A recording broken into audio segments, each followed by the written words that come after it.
हरे कृष्णा। आप सभी को बसंत पंचमी के पावन पर्व की हार्दिक शुभकामनाएं। भारतवर्ष में अनेक अनेक त्योहार मनाए जाते हैं, जिनमें से एक विशेष है बसंत पंचमी। बसंत पंचमी माघ मास के शुक्ल पक्ष की पंचमी तिथि को मनाई जाती है। इसी दिन से बसंत ऋतु का आगमन होता है। इस समय मौसम इतना सुहावना हो जाता है, खेतों में चारों ओर पीली सरसों लहलहाती है, वृक्षों पर नए कोपलें आने लगती हैं और रंग बिरंगे फूल खिलने लगते हैं।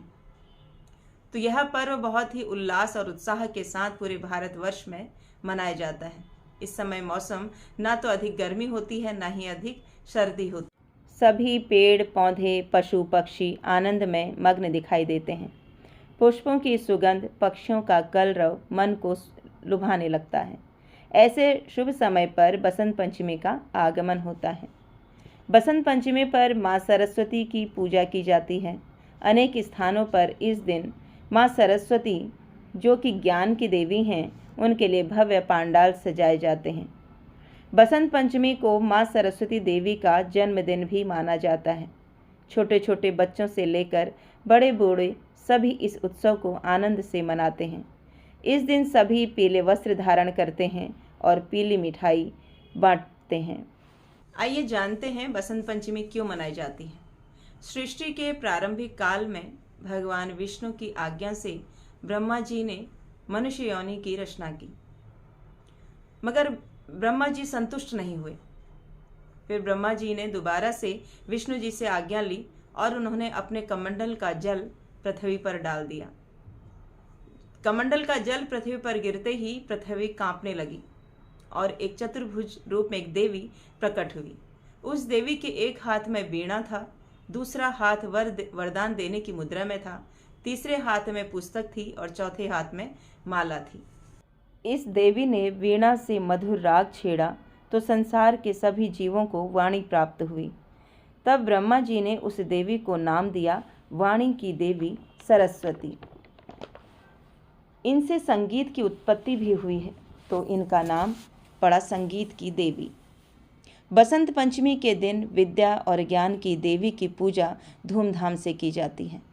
कवि, लेखक, गायक, नृत्यकार सभी अपने उपकरणों के साथ माँ सरस्वती की पूजा करते हैं। विद्यालयों में, शिक्षा संस्थानों में भी इस दिन सरस्वती देवी की पूजा की जाती है। माँ सरस्वती की मूर्ति स्थापित की जाती है। पूजा स्थान पर किताब, पेन, पेंसिल इत्यादि रखकर माँ का आशीर्वाद लेते हैं। माँ सरस्वती को अनेक व्यंजनों का भोग लगाया जाता है। फिर पूजा के उपरांत सभी लोग मिलकर उस प्रसाद को ग्रहण करते हैं। संगीत, नृत्य, नाटक इत्यादि का आयोजन भी किया जाता है। श्रील रूप गोस्वामी पाद ने भक्ति रसामृत सिंधु नामक ग्रंथ में लिखा है कि महान आचार्यों द्वारा दिए गए त्योहारों को मनाना भी वैष्णवों के लिए एक आवश्यक नियम है। वैष्णव समाज में यह त्योहार विशेष रूप से परम परमेश्वर कृष्ण की सेवा करने की अपनी इच्छा को पूरा करने के लिए मनाते हैं। बसंत पंचमी का यह पर्व बहुत शुभ माना जाता है। लोग अनेक शुभ कार्य इस दिन करते हैं, जैसे बच्चों का अन्नप्राशन, बच्चों का स्कूल में एडमिशन, छोटे बच्चों को पहला अक्षर लिखना सिखाते हैं और इस दिन अनेक लोग शादी भी करते हैं। उन विद्या और ज्ञान की देवी माँ सरस्वती को समर्पित होते हैं। जब सरस्वती देवी ने अपना वीणा बजाया तो संसार में चारों ओर उल्लास और प्रेम स्फुरित होने लगा। संसार में कुछ रस आने लगा। माँ सरस्वती के संगीत के बिना संसार में कोई आनंद नहीं था। सृष्टि में संगीत आने से सृष्टि रसमय बन गई। तो इस प्रकार से इस बसंत पंचमी का त्योहार मनाया जाता है। हरे कृष्णा।